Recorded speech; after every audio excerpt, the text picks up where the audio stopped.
اعوذ باللہ من الشیطان الرجیم بسم اللہ الرحمن الرحیم السلام علیکم رحمۃ اللہ وبرکاتہ۔ آج بھی ہم سورہ بقرہ کا ترجمہ تفسیر اور خلاصہ بیان کریں گے، جیسے کہ کل بھی ہم نے کچھ صورتوں کا ترجمہ تفسیر خلاصہ بیان کرا تھا، جس میں ارشاد ربانی ہو رہا تھا کہ جو منسوخ کر دیتے ہیں کسی حکم کو، آیت کو،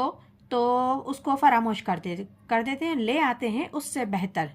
کیا تمہیں معلوم نہیں اللہ ہر چیز پہ قدرت رکھتا ہے اور اللہ ہی کی بادشاہت ہے زمین اور آسمان میں، وہ جو چاہے سو کرتا ہے اور اللہ کے سوا کوئی حمایتی نہیں، کوئی مددگار نہیں۔ آگے ارشاد ربانی ہے، ام تريدون ان تسألوا رسولکم کما سئل موسیٰ من قبل ومن يتبدل الکفر بالایمان فقد ضل سواء السبیل۔ کیا تم مسلمان بھی چاہتے ہو کہ درخواست کرو اپنے رسول سے، جیسے